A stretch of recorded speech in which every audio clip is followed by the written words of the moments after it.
যদি আমি জীৱনটো সফল কৰিব বিচাৰিছোঁ তেতিয়াহ'লে কৃষ্ণত শৰণ লোৱাৰ বাহিৰে গত্যন্তৰ নাই। সেইকাৰণে গুৰুজনে আমাক এক শৰণ হৰি নাম ধৰ্ম দিছে। মনটো কেন্দ্ৰীভূত কৰক, ফ'কাছ কৰিবৰ কাৰণে এটা বিষয়ত আমি এজন দেৱতাৰ ওচৰত চাপিব লাগে। আপোনালোকে হয়তো গম পাব পাৰে বা সুধিব পাৰে যে যদি এজনত শৰণ ল'লে হয় তেতিয়াহ'লে যে বেলেগ বেলেগ দেৱ দেৱতাৰ পূজা পাতল এতিয়াও কিয় চলি আছে? ভগৱান কৃষ্ণই অৰ্জুনক কৈ থৈ গৈছে, অৰ্জুন কামস্তেৰ স্তেৰ হিত জ্ঞান প্ৰপদ্যন্তে অন্য দেৱতা তম তম নিয়মমাস্থায় প্ৰকৃত্য নিয়তা স্বয়া। 7ম অধ্যায় 20 নম্বৰ শ্লোক গীতা। হে অৰ্জুন, যিবিলাকৰ জ্ঞান কামনা বাসনাই অপহৰণ কৰি ল'লে, বাপ সামৰিব হৈছে নেকি? কৈ দিবচোন। হৈছে, ভকতো গৈছে, সামৰি দিম।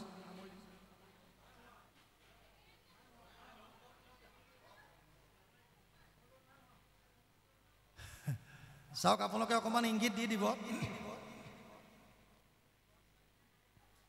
ভগৱান কৃষ্ণই অৰ্জুনক কৈছে, অৰ্জুন শুনা, যিবিলাকৰ জ্ঞান কামনা বাসনাই অপহৰণ কৰি ল'লে, কামস্তেৰ স্তেৰ হিত জ্ঞান প্ৰপদ্যন্তে অন্য দেৱতা তম তম নিয়মমাস্থায় প্ৰকৃত্য নিয়তা স্বয়া। 7ম অধ্যায় 20 নম্বৰ শ্লোক গীতা। হে অৰ্জুন, যিবিলাকৰ জ্ঞান কামনা বাসনাই অপহৰণ কৰিলে তেওঁলোক ক্ষুদ্ৰ ক্ষুদ্ৰ দেৱ দেৱতাৰ ওচৰত যায়। কিয়? হে প্ৰভু মোক এইটো দিয়া, হে প্ৰভু মোক সেইটো দিয়া, হে প্ৰভু মোক সেইটো দিয়া। আৰু কৃষ্ণৰ ওচৰত যদি আহিব লাগে কেনেকৈ আহিব লাগিব?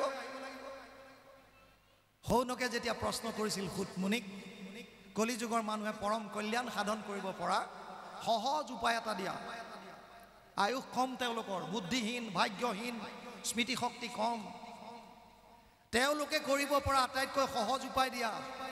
আৰু সুতমুনিয়ে তেতিয়া উপায় দিছিল ভাগৱতত, সবেই পুংসাম পৰো ধৰ্ম যত ভক্তিৰ অধোক সজে অহেতুকি অপ্ৰতিহত যেন আত্মা সম্প্ৰসিদ্ধতি।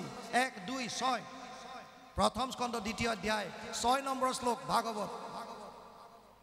সুতমুনিয়ে কৈছিল, হে সৌনক আদি ঋষি সমস্ত, যদি পৰম কল্যাণ সাধন কৰিব বিচাৰে কলিযুগৰ মানুহে, উপায় কেৱল এটাই। কি?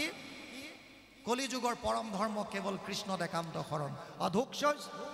অধোক্ষজ কৃষ্ণৰ সহস্ৰ নামৰ এটা, কিন্তু চৰ্ত দুটা বান্ধি দিছিল তাত। অহেতুক অপ্ৰতিহত। অহেতুক মানে হেতু নথকা, নিষ্কাম ভাৱে কৃষ্ণত শৰণ লোৱা, কৃষ্ণৰ ভক্তি কৰা। কেনেকৈ কৰিবা? নিষ্কাম ভাৱে, একো নিবিচাৰে। আৰু দ্বিতীয়ত কৈছে কেনেকৈ? অপ্ৰতিহত।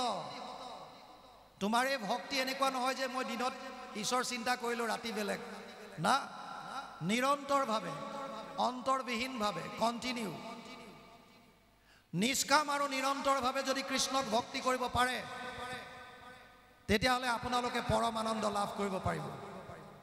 এটা ডাঙৰ কথা হৈছে ভক্তি কৰিব কেনেকৈ? গুৰুজনাই কৈছে কীৰ্তনত, সমস্ত ভূতত ব্যাপী আছো মই হৰি, সবাকো মানিবা তুমি বিষ্ণু বুদ্ধি কৰি। যদি সমস্ত যদি বিষ্ণুময় হয়, মই কাৰ কাৰ ওচৰত যাম এতিয়া সেৱা কৰিবলৈ? কাৰ কাৰ ওচৰত যাম? সমস্ত জীৱই যদি বিষ্ণুময় হয়। কপিলে কৈছে, মাক দেৱহূতি, অহম সৰ্বেষু ভূতেষু ভূতাত্মানম অৱস্থিত সদা তম অৱজ্ঞায় মাম মৰ্ত কুৰুতে অৰ্ষ বিৰম্বনম। তাত কৈছে কি বুলি? 3:29-21 তৃতীয় স্কন্ধ 29 নম্বৰ অধ্যায় 21 নম্বৰ শ্লোক। কপিলে মাক দেৱহূতিক কৈছে, মা, মই সমস্ত প্ৰাণীৰ শৰীৰত বিৰাজমান হৈ আছো। মোক বাদ দি যিসকলে কেৱল জড় মূৰ্তিত সেৱা শুশ্ৰূষা কৰিছে, পূজা অৰ্চনা কৰিছে, এইটো কেৱল বিৰম্বন। সমস্ত ভূতত মই আছো সৰ্বক্ষণে, মোহক অৱজ্ঞা আতি কৰি যিটো জনে বেদমন্ত্ৰে প্ৰতিমাত কৰে অৰ্চন, নাহি তাৰ ফল কিছু হবে বিৰম্বন। 3য় স্কন্ধত সুন্দৰভাৱে লিখা আছে। তেতিয়া প্ৰশ্ন আহে আমাৰ, তেতিয়া কৃষ্ণৰ ভক্তি কেনেকৈ কৰিম? ভক্তি মানে কি? কেনেকৈ ভক্তি কৰিম? ভক্তি মানে নাৰদে কৈছে, ভক্তিৰ সংজ্ঞা দিছে, সস্মিন পৰম প্ৰেম অমৃত স্বৰূপাছ। ভক্তি মানে প্ৰেম, ভাল পোৱা। মই মাক ভাল পাওঁ, মাতৃভক্তি। মই দেউতাক ভাল পাওঁ, পিতৃভক্তি। মই গুৰুজনাক ভাল পাওঁ, গুৰু ভক্তি। দেশখনক ভাল পাওঁ, দেশভক্তি। মই কৃষ্ণক ভাল পাওঁ, কৃষ্ণ ভক্তি। প্ৰেম, সমস্ত জীৱৰ প্ৰতি যদি মনত প্ৰেম আহে, আপুনি আৰু বেলেগে কি ভক্তি কৰিব লাগে? কাৰো প্ৰতি যদি দ্বেষ ভাৱ নাই, বিশেষত মনুষ্যগণত যিটো নৰে বিষ্ণু বুদ্ধি কৰি সৰ্বদাই মান্য কৰে, ঈৰ্ষা, অসূয়া, তিৰস্কাৰ, অহংকাৰ হবে নষ্ট হুৱে দেবে তাবক্ষণে তাৰ সব শেষ হৈ যাব। কেনেকৈ কৰিব এতিয়া? কপিলে দেৱহূতিক কৈছে, অতঃ মাম সৰ্বভূতেষু ভূতাত্মানম কৃতালয়ম অৰ্হয়ত দান মানভ্যম মৈত্ৰেয় ভিন্নেন চক্ষুষা। মা, মোক তোমালোকে চাৰি ধৰণে ভক্তি কৰিব পাৰা। কেনেকৈ? প্ৰথম কৈছে দান কৰা। কাক? টকা পইচা দি না, নালাগে। এই ৰাতিপুৱা আপোনাৰ ঘৰৰ চোতালত চৰাই কেইটামান পৰিছে, আপুনি পাৰিছে যদি চাউল এমুঠিটো দিয়ক, বিষ্ণুময় জ্ঞান কৰি যে বিষ্ণু অংশে তোমালোকে মোৰ গৃহত প্ৰৱেশ কৰিলা, এই এমুঠি চাউল মই কৃষ্ণৰ নামত অৰ্পণ কৰিলোঁ। সেয়াও এক ভক্তি। আপোনাৰ গেটৰ ওচৰত গৰমত গাই এজনীয়ে কক বকাই আছে, আপুনি পানী এবাল্টিক নি খুৱাইছে। কাৰ গাই বাদ দিয়ক, সেয়াও ভক্তি। আপোনাৰ গাঁৱত কোনোবা এজন বিপদত পৰিছে, আপোনাৰ টকা পইচা নাই, শাৰীৰিক ক্ষমতা নাই, কিন্তু কাষত থিয় হৈ পেলাই আপুনি যদি কৈছে বোপাই তই চিন্তা নকৰিবি, আমি গাঁৱৰ মানুহবিলাক কিয় আছো, অভয় দান, সেইটোতো আমি দিব পাৰোঁ। আপুনি কোনোবা এজনক আশীৰ্বাদটো দিব পাৰে, যা বোপাই তোৰ মংগল হওক, এইটো দান। আৰু পাৰে যদি টকা পইচা দিয়ক, কি ক্ষতি আছে? পঞ্চভাগ কৰি বিভাগিবে নিজ বিত্ত, 5 ভাগ কৰি নিজৰ ধন ভাগ কৰিবলৈ কৈছে, তাৰ এটা অংশ ধৰ্মৰ নামত দিবলৈ কৈছে। কিন্তু যদি আপুনি দান দিয়ে, দান কেনেকৈ দিব লাগে সেইটো বুজি লওক। দাতব্যমিতি যদ দানম দিয়তে অনুপকাৰিণে দেশে কালে চ পাত্ৰে চ তদ দানম সাত্বিকম স্মৃতম। সপ্তদশ অধ্যায় 20 নম্বৰ শ্লোক গীতা।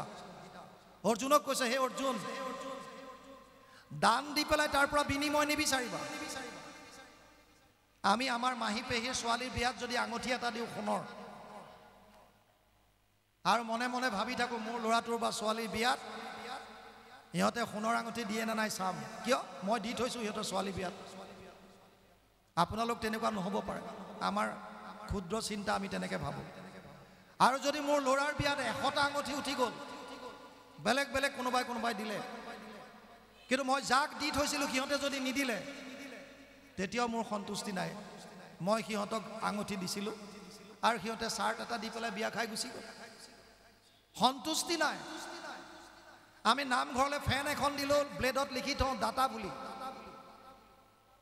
যদি কোনোবাই লিখি থৈছে, আজিৰ পৰা তেনেকুৱা নকৰিব। কিয়? প্ৰত্যেকটো কৰ্মৰ একোটা ফল থাকে। ঈশ্বৰৰ অৰ্থে আপুনি যিটো দান দিছে, হ'ব পাৰে 1 টকা, হ'ব পাৰে শক্তি অনুসাৰে আপুনি 1 লাখ দিছে, হ'ব পাৰে আপুনি কোটি টকা দিছে। আপোনাৰ ভাৱ কেনেকুৱা, এটিচিউড কেনেকুৱা, তাৰ ওপৰত ডিপেণ্ড কৰিছে ফলটো। মই যদি 1 কোটি টকা দি ভাবোঁ যে মোক সকলোৱে জানক, তাৰ পৰা একো লাভ নাই।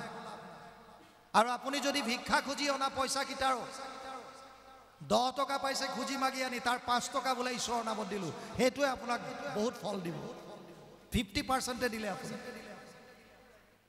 দান দিয়াৰ পিছত যদি আপুনি লিখি থয়, তাৰ মানে এই কৰ্মৰ ফলটো আপুনি পাই আছে। কেনেকৈ? প্ৰচাৰৰ দ্বাৰা। যোন আহে তেওঁৱে ক'ব এই ফেনখন অমুকে দিছে। প্ৰত্যেকটো কৰ্মৰ ফল থাকে। অনিষ্টম ইষ্টম মিশ্ৰম চ ত্ৰিবিধা কৰ্মনা ফলম। অষ্টাদশ অধ্যায় 12 নম্বৰ শ্লোক গীতা। ভাল বেয়া বা মিশ্ৰিত 3 ধৰণৰ ফল। আপুনি দান দিছে আৰু দাতা বুলি লিখি থৈছে।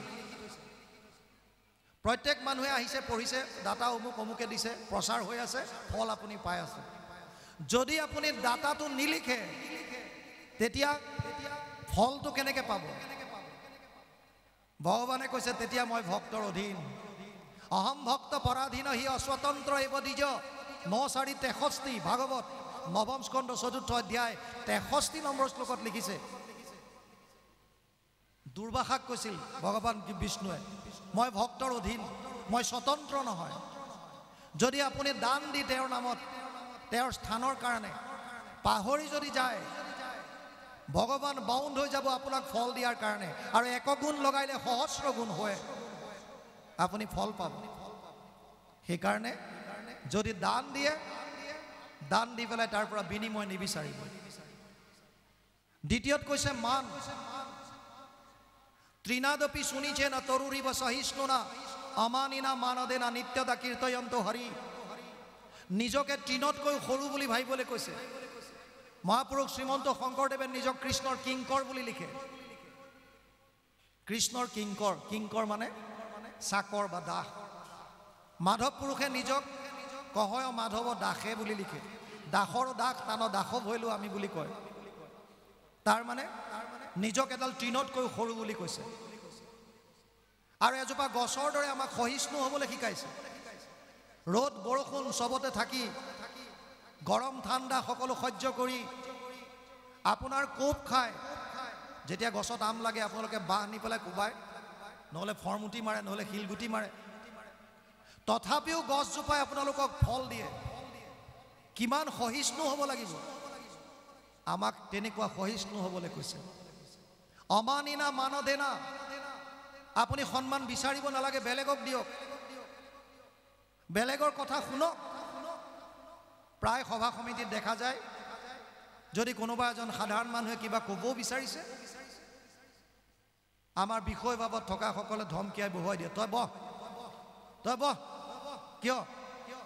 সকলো অৱশ্যে তেনেকুৱা নহয়।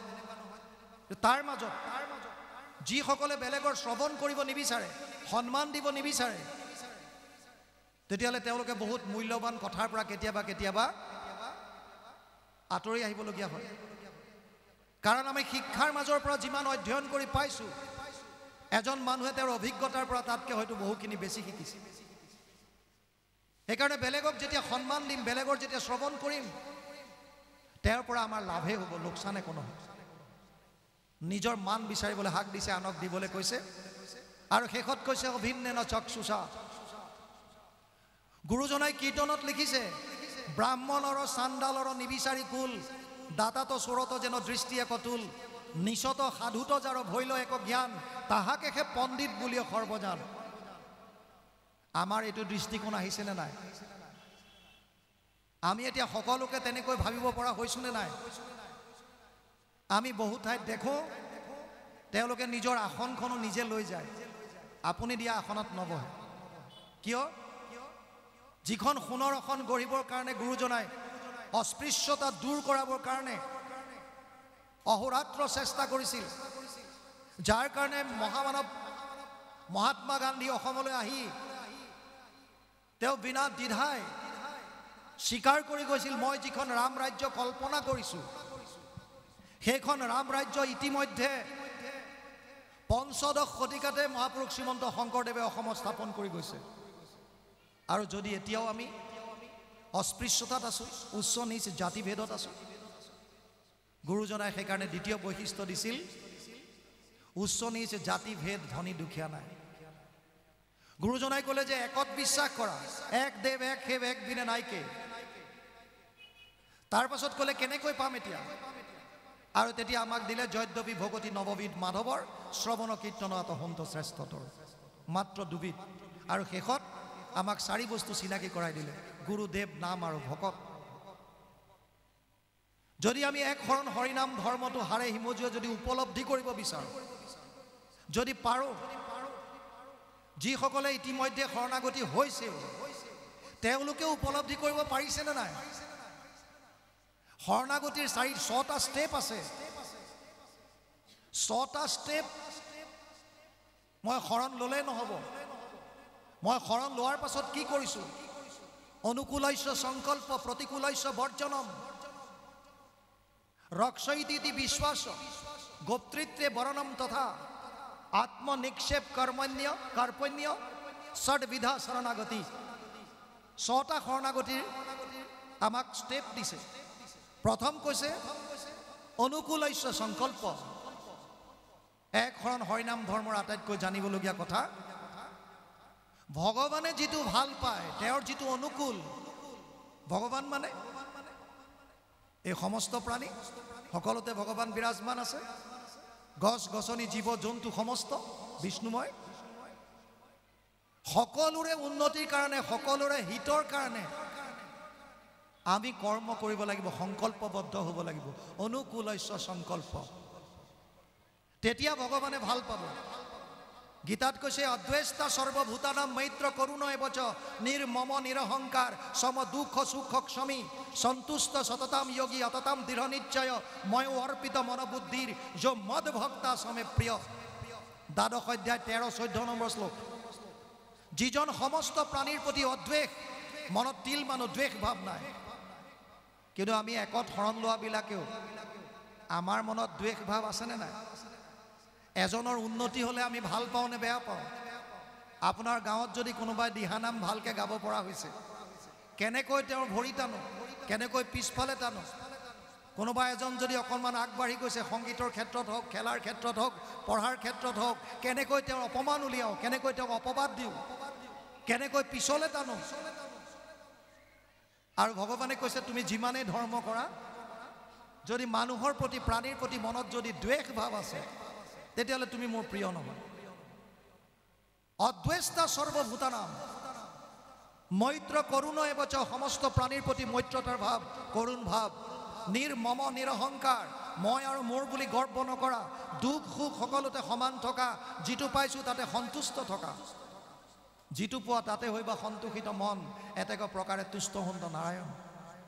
সেইকাৰণে শৰণাগতিৰ প্ৰথম ষ্টেপটোৱে হৈছে অনুকূলস্য সংকল্প। যিটো ভগৱানৰ অনুকূল, সমস্ত প্ৰাণীৰ প্ৰতি যিটো হিতকাৰক, সেইটো কৰ্ম কৰাটো শৰণাগতিৰ প্ৰথম কৰ্তব্য। দ্বিতীয় হৈছে প্ৰতিকূলস্য বৰ্জনম, যিটো বেয়া সেইটো ত্যাগ কৰা। বেয়া কৰাটো ত্যাগ কৰিব পাৰিছোনে নাই?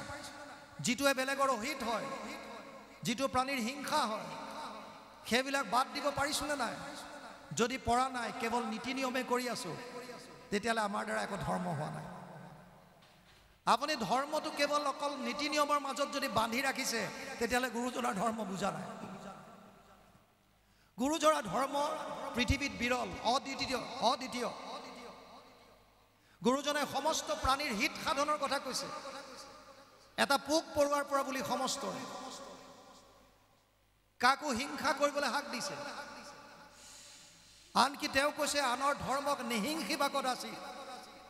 যদি কোনোবাই কৰি আছে কিবা ধৰণে, বেলেগ ধৰণে, তেওঁলোককো হিংসা নকৰিব।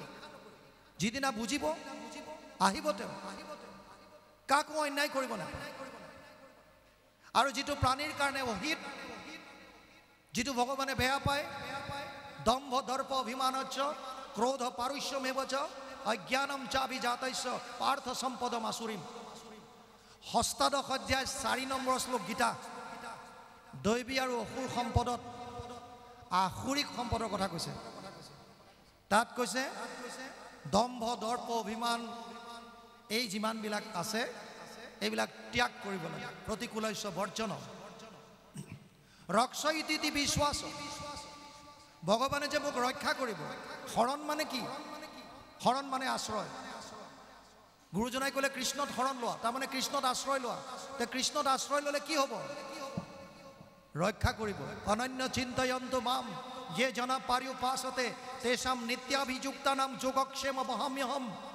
নৱম অধ্যায় 22 নম্বৰ শ্লোক গীতা। অৰ্জুনক কৈছে, হে অৰ্জুন, অনন্যভাৱে যদি কোনোবাই মোক শৰণ লয়, মই তেওঁক দুটা বস্তু দিওঁ। এটা হৈছে অভাৱ পূৰণ, আৰু এটা হৈছে যিখিনি আছে তাৰ ৰক্ষণাবেক্ষণ। আৰু কি লাগে আমাৰ? আপোনাৰ যিটো নাই ভগৱানে গ্যাৰেণ্টি দিছে মই সেইটো দিম, আৰু যিখিনি আপোনাৰ আছে সেইখিনি মই ৰক্ষণাবেক্ষণ দিম। আৰু কি লাগে? এই বিশ্বাসটো আমাৰ আছেনে নাই? ৰক্ষয়িতি ইতি বিশ্বাস। বিয়াৰ পাছত এহাল দম্পতি আঠমঙলা খাবৰ কাৰণে গৈছে। মাজত এখন নদী, নদীখন পাৰ হ'ব লাগে নাৱত। আৰু তেতিয়া জংঘলৰ মাজৰ কথা, সেইকাৰণে গিৰিয়েকজনে এখন তৰোৱাল লৈ গৈছে। জংঘলৰ মাজে লুংলুঙীয়া বাটেদি যাব লাগিব। নদীৰ মাজত নাওখন পোৱাৰ লগে লগে বতৰ এনেকুৱা বেয়া হৈ আহিল, ঢৌ উঠিবলৈ ধৰিলে। নাওখনত পানী সোমোৱা আৰম্ভ হ'ল।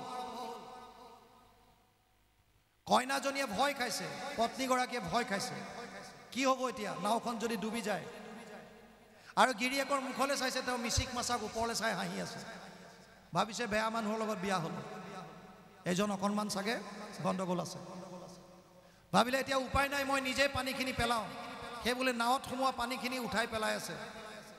এসময়ত বতৰ যেতিয়া থিৰ হ'ল, এতিয়া দেখা পাইছে গিৰিয়েকে তাৰ পিছত থকা অকণমান পানীকণ হাতেৰে উঠাই পেলাই আছে। ঘৈণীয়েকৰ আৰু এবাৰ টেম্পাৰ ছুটি গ'ল। ক'লে তুমি কেনেকুৱা মানুহ, যিটো সময়ত নাৱত পানী সোমাইছিল এই সময়ত তুমিতো এনে ফিচিক ফাচাক কৰি হাঁহি আছা, আৰু মই নিজে নাৱৰ পৰা পানী উঠাই আমাৰ দুটাক বচালোঁ, আৰু এতিয়া এইকণ পানীয়ে একো অপকাৰ নকৰে, অথচ তুমি এয়া পানী উলিয়াইছা। অকণমান খেলি মেলি নেকি? সি ঘপককৈ তৰোৱালখন উলিয়াই ঘৈণীয়েকৰ ডিঙিৰ ওচৰত ঘূৰাবলৈ ধৰিলে। ঘৈণীয়েকে মিচিক মাছাক হাঁহি দিলে। গিৰিয়েকে কৈছে তোমাৰ ভয় লগা নাই? এই তৰোৱাল তোমাৰ ডিঙিৰ ওচৰত লগাই আছোঁ। বোলে নাই লগা। কিয়? মোৰ বিশ্বাস আছে তোমাৰ ওপৰত। কি বিশ্বাস? কাৰণ তুমি মোৰ স্বামী, মই তোমাৰ পত্নী। মোৰ বিশ্বাস আছে যে মোৰ স্বামীয়ে মোৰ কেতিয়াও অপকাৰ কৰিব নোৱাৰে।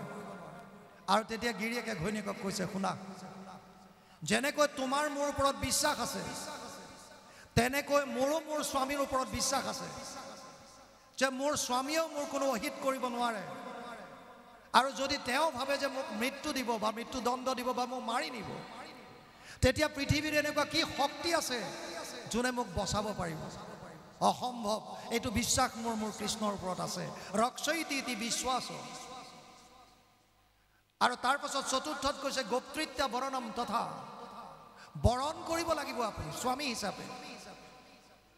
আইসকলৰ বিশ্বাস চাওক, 20 বছৰ 30 বছৰ মাক বাপেকৰ ঘৰত থকাৰ পাছত এজনী ছোৱালীয়ে এটা নিশা এজন অচিনাকি ল'ৰাৰ ডিঙিত এধাৰি মালা পিন্ধাই দিয়াৰ পাছত, আজিৰ পৰা তুমি মোৰ জীৱন সংগিনী হ'লা, জীৱন সাথী হ'লা, এই বাক্যষাৰ শুনাৰ পাছতে ইমান বিশ্বাস,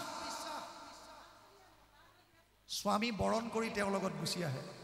মাক বাপেকক ত্যাগ কৰি বৰণ কৰিছে, স্বীকাৰ কৰি লৈছে যে এইজনেই মোৰ স্বামী। এগৰাকী পত্নীৰ কাৰণে তেওঁৰ স্বামী যেনেকৈ বিশ্বাসৰ স্থল, যেনেকৈ স্বামীক তেওঁ বৰণ কৰি লয় নিজৰ জীৱন সংগী হিচাপে, যে এই মোৰ ৰক্ষণাবেক্ষণৰ কাৰণে মূল, ঠিক তেনেকৈ ভগৱান কৃষ্ণকো আমি বৰণ কৰিব লাগিব, তেওঁৰ ওচৰত শৰণ ল'ব লাগিব যে এইজনেই মোৰ স্বামী, এওঁৱে মোক বিপদ কালত মোৰ 3টা তাপত যি আমি ভুগি আছোঁ, আদি দৈবিক আদি ভৌতিক আৰু আধ্যাত্মিক, এই 3টা তাপৰ পৰা পৰিত্ৰাণ পাব পৰা যদি কোনোবা আছে, পৰিত্ৰাণ দিব পৰা, সেয়া হৈছে কেৱল আৰু কেৱল কৃষ্ণ। গোপ্তৃত্ব বৰণম তথা। আৰু সেই বুলি ভাবি লৈ কি কৰিব লাগিব? আত্মনিক্ষেপ, আত্মসমৰ্পণ। যেনেকৈ বলিয়ে 3 পদ ভূমিক 3য় পদ ক'ত দিম বুলি সোধাৰ লগে লগে তেওঁৰ শিৰ পাতি দিছিল, অৰ্থাৎ টোটেল চাৰেণ্ডাৰ, সম্পূৰ্ণ সমৰ্পণ।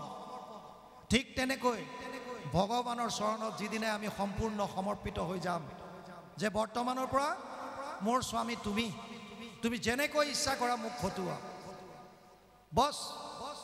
আত্মনিক্ষেপ আৰু কাৰ্পণ্য, দীনতা, অসহায়। হে প্ৰভু, তুমি বিনে মোৰ গতি নাই, মোৰ জীৱনটোৰ কাৰণে তুমিয়েহে সকলো, তুমিয়ে গতি, তুমিয়ে মতি, তোমাৰ বাহিৰে মোৰ কোনো নাই, মই অসহায়।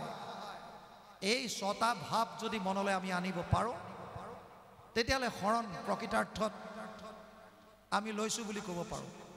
শৰণ কেৱল অনুষ্ঠান নহয়, শৰণ কেৱল অমুকে শৰণ ল'লে অমুকে নাই লোৱা, সেইটো অকল শৰণ তেনেকুৱা নহয়। শৰণ হৈছে আপুনি নিজক সমৰ্পণ কৰি দিব পৰা। যি কি নহওক, বাপ বান্ধৱ আই মাতৃ সমস্ত, সময় যথেষ্ট হ'ল, শ্ৰোতাও কমিল। মহাপুৰুষ শ্ৰীমন্ত শংকৰদেৱে অসমীয়া জাতিটোৰ কাৰণে চিন্তা কৰিছিল, কিন্তু আমি অসমীয়া জাতি হিচাপে তেওঁৰ ধৰ্মটো এতিয়াও আঁকোৱালি ল'ব পৰা নাই। কিহৰ কাৰণে? কি আছে তাত? কি চিন্তা, কি ভয় আছে? একোতো ভয় নাই তাত। ইমান সহজ সৰল এটা ধৰ্ম, আপুনি গাঁৱত যদি 20 জন মানুহ 20 ঘৰ মানুহ আছে 20 ঘৰৰ মাজতে আপোনালোকে জন্মৰ পৰা মৃত্যুলৈকে সমস্ত কাম কেৱল নামৰ দ্বাৰা পাৰ কৰিব পাৰে কেৱল নাম আৰু ভাগৱত গীতাৰ মূল তত্ত্ব সেইটোৱে নাম ধৰ্ম গতিকে আহক আমিয়ে যদি গুৰুজনাক জীয়াই নাৰাখোঁ গুৰুজনাৰ সাহিত্য সংস্কৃতি যদি অসমীয়া হয় আমিবিলাকে যদি জীয়াই নাৰাখোঁ বাহিৰৰ পৰা কোন আহি ৰাখিব কোনে চিন্তা কৰিব আজি বহুতে কয় আমাৰ ওচৰতে জন্ম লোৱা চৈতন্যদেৱ তেওঁক আজি বিশ্বত সকলোৱে চিনি পায় আৰু মহাপুৰুষ শ্ৰীমন্ত শংকৰদেৱ অসমত জন্ম লৈ আজি অসমৰ মাজতেই তেওঁক সকলোৱে আদৰি লোৱা নাই কিমান পৰিতাপৰ বিষয় আহক বুজক মই নকওঁ আপোনালোকে এবাৰ বুজি লওক এক শৰণ হৰিনাম ধৰ্ম কি অধ্যয়ন কৰক বুজি লওক সবৰ কাৰণে আটাইতকৈ সহজ আৰু সৰল কলিৰ পৰম ধৰ্ম জানা হৰি নাম কেৱল নাম নামৰ মাধ্যমেৰে ৰামকৃষ্ণ নাম যিটো লয় একবাৰ কোটি জনমৰ পাপ ভস্ম হয় তাৰ কেৱল নাম যি কি নহওক সদৌ শেষত আমি কওঁ বুলি একো ক'ব নোৱাৰোঁ প্ৰভু ভগৱন্ত হৃদয়স্থিত হৈ যি ধৰণে আগবঢ়াই নিয়ে সেই ধৰণে আগবাঢ়িবৰ কাৰণে প্ৰয়াস মাত্ৰ কৰোঁ ইয়াতো হয়তো বহুখিনি অপৰাধ ৰৈ যাব পাৰে সমস্ত অপৰাধৰ মূৰিখন বিচাৰি আপোনাক সমস্ত বাপ বান্ধৱ আই মাতৃ যুৱক যুৱতী শিশু সমস্তৰ শ্ৰীচৰণত আমাৰ মস্তক ৰাখি মহাপুৰুষ মাধৱদেৱৰ এজোকা অপৰাধ ভঞ্জনৰ ঘোষাৰে আমি আজি আমাৰ বক্তব্য সামৰিছোঁ সহস্ৰ সহস্ৰয়াতি অপৰাধ